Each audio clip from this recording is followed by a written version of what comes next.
자유한국당 이야기를 해드리겠습니다. 오늘로 자유한국당 전당대회가 30일 앞으로 다가왔습니다. 이제 한 달 앞으로 다가왔는데 말이죠.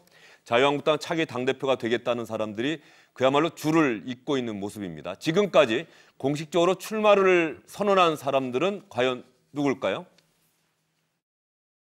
계파를 초월해서 외연을 확장시킬 수 있는 사람을 뽑아야 합니다. 저 안상수의 정치 경륜과 선거 경험은 승리의 약속입니다. 저 안상수는 총선 승리를 위해 당 대표에 도전합니다. 촛불에 놀라서 다 도망가고 어느 구석에서 말 한마디도 하지 못할 때 당당하게 외치고 그 자리를 지킨 사람 누굽니까? 이 김진태를 중심으로 제대로 한번 보수를 통합해 봅시다, 여러분. 저 주호영이 당대표가 되면 소중한 당의 대선 후보 모두를 살려낼 수 있습니다. 저 주호영이 당대표가 되면 완전한 보수 대통합을 이루어낼 수 있습니다. 지금까지 보면 공식적으로 출마 선언한 사람은 3사람인 것 같더라고요. 저희가 찾아봤더니. 그렇습니다. 안상수 의원은 최근 들어서 양복 색깔이 조금 한 작년부터인가요? 상당히 눈에 튀는 색깔을 고수하는 것 같더라고요. 약간 짙푸른 바다색이라고 해야 될까요? 안상수 의원, 주호영 의원, 김진태 의원.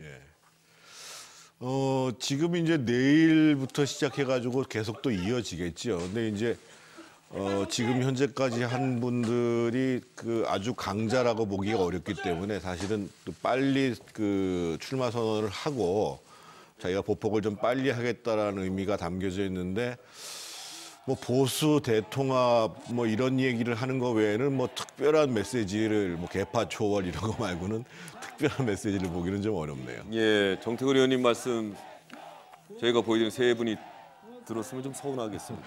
예. 앞으로 출마를 선언할 것으로 예상되고 있는 사람 가운데 황교안 전 총리에게 큰 관심이 쏠리고 있는데 황교안 전 총리, 지금 나오고 있는 건 주호영 의원의 모습이고요. 황교안 전 총리가 오늘 페이스북을 통해서 내일 당권에 도전하겠다는 선언을 공식화했습니다. 황교안 전 총리의 페이스북 한번 볼까요? 당대표 출마 기자회견, 자유한국당 당대표에 도전하고자 합니다. 저는 내일 자유한국당 당대표 출마를 선언하고자 합니다. 라고 황교안 전 총리가 당대표 경선 출마를 공식화했습니다. 이런 황교안 전 총리가 일종의 뭐 장외 집회라고 하기는 그렇습니다만 국회에서 열렸던 자유한국당의 문재인 정부를 비판하고 규탄하는 집회에 참석을 해서 다른 의원들과 함께 이야기를 했는데 그 당시 화면을 좀 볼까요?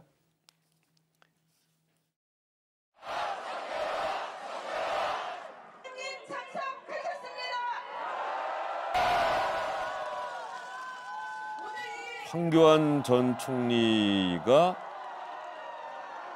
저게 어제 있었던 집회입니까?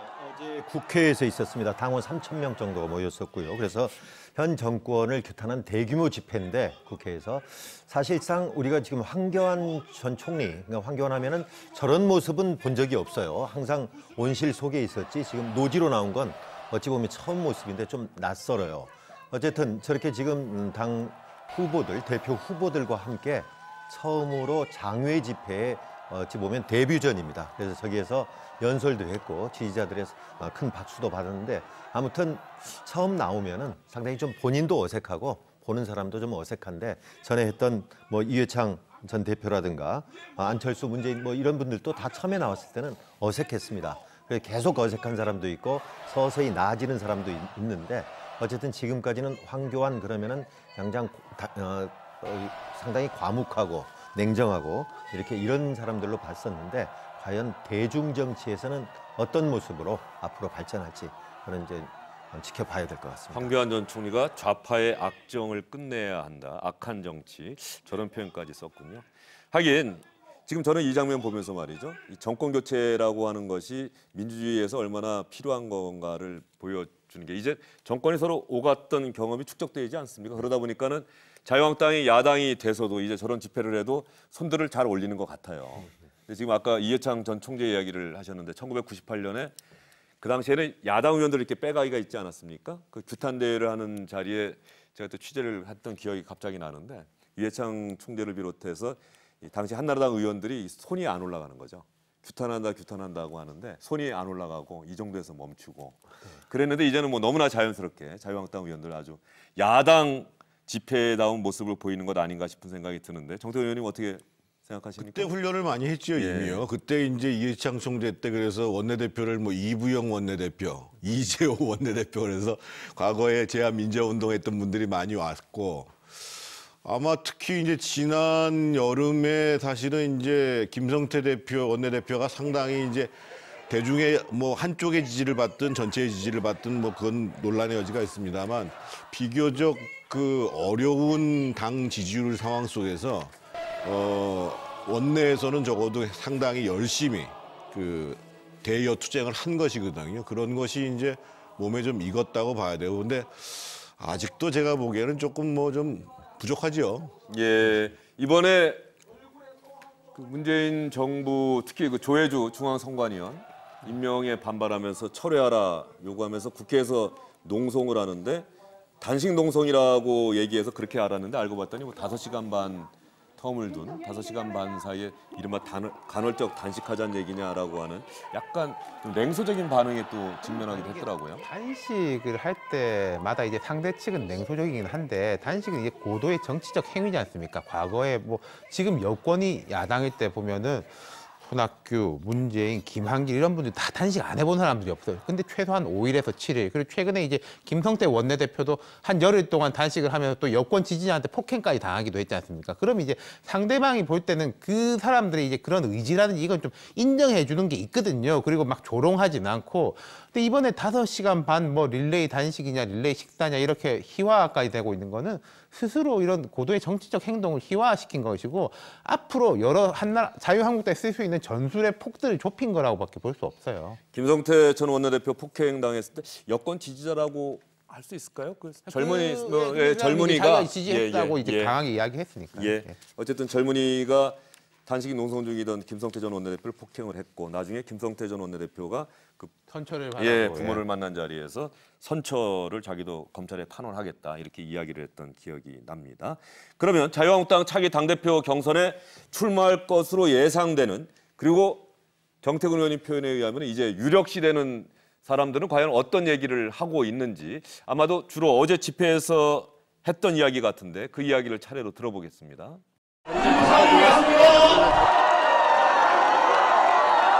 이 좌파의 악정을 끝내야 됩니다. 지금 우리 자유한국당 되는 것 같습니까? 되는 거예요. 우리가 힘을 합하면 됩니다. 실패한 대통령 문재인은 물러나라!